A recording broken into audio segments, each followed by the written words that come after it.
friends, welcome back to Ball Homestead. Today we're going to try this recipe I saw on Facebook.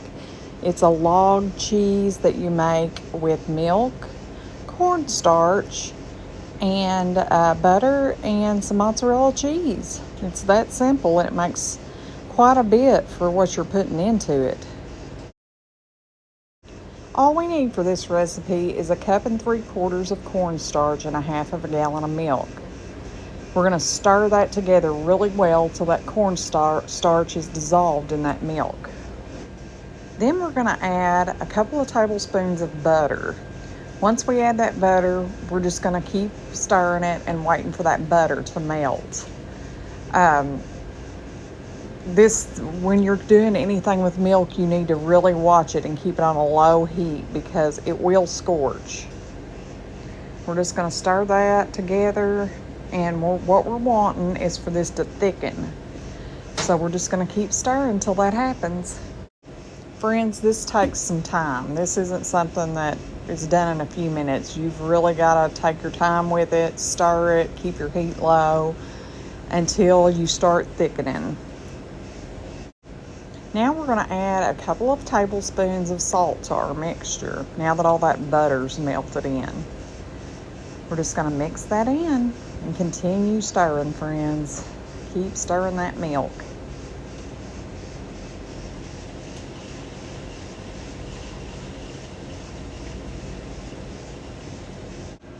At this point, our milk is starting to thicken just a tiny bit. You can see how the warmth and the steam's kind of coming off of the milk. We really want to pay close attention to it at this point and really keep stirring that milk because we do not want it to burn. We're just going to stir it away. Now we're going to add our mozzarella cheese. I am going to try some other cheeses with this too because this cheese reminds me of a velvetta type cheese. And I think if you added some cheddar in there, you could make a replica of velvetta cheese. So I'm going to mix that in and we're just going to stir it as much as we can because we do not want this to stick, friends. We want to just keep stirring it and get that cheese melted in. I just used, I think it was a 12-gram bag, 20 gram, I'll have to look when I get in.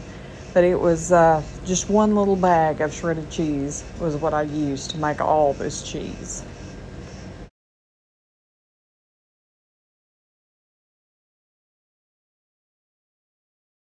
Friends, look how beautiful our cheese is turning out. It's starting to get really thick. I've switched to a spoon now because I want to feel the consistency of it. I don't want it to get too thick on me, but I don't want it to be too thin either.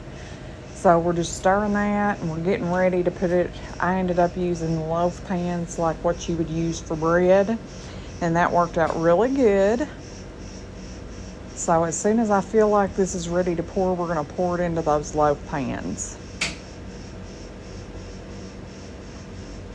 Look how thick and beautiful that is.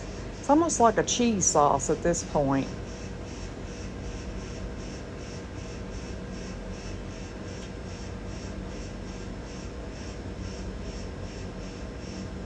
Just really stir it though because you don't want it to burn at this point.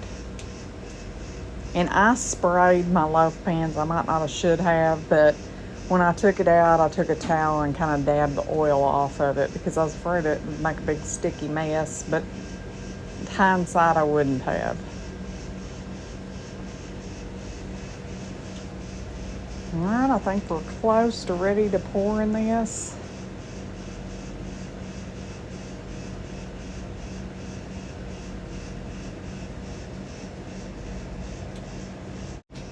All right, I've got my cheese poured into these 2 loaf pans, and we're going to cover this and put it in the fridge for 24 hours and let it set.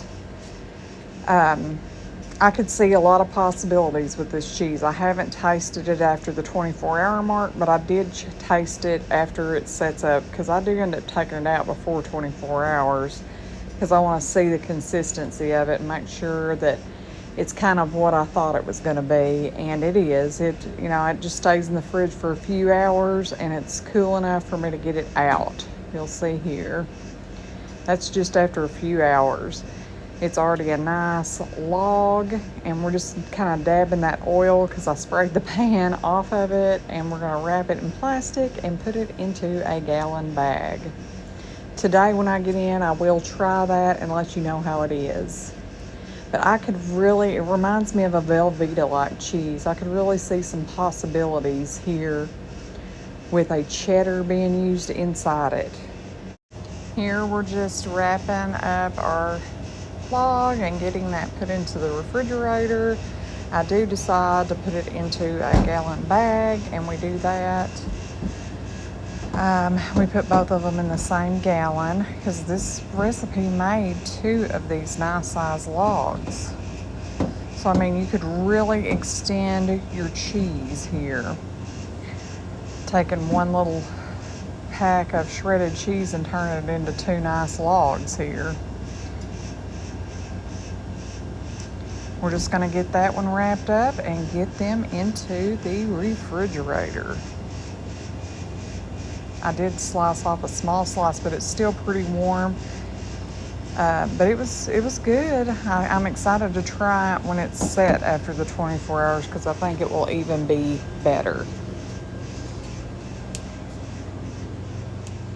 We're just going to get that one wrapped up and get that in the bag with the other log.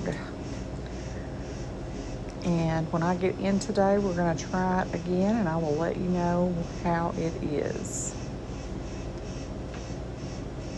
I thought this would be a good video to try out though, because with the prices of everything, this could extend things for you just a little bit more. I mean, it was simple to make too. I mean, I could see a lot of possibilities here. Even, like I said, it reminds me of a Velveeta type cheese.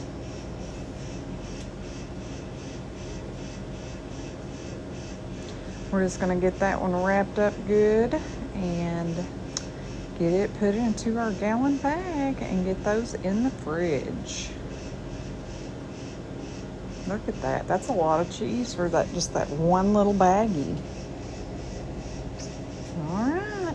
I'll let you know how it tastes.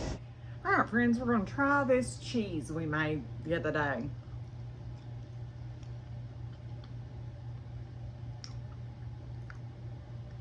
It's good.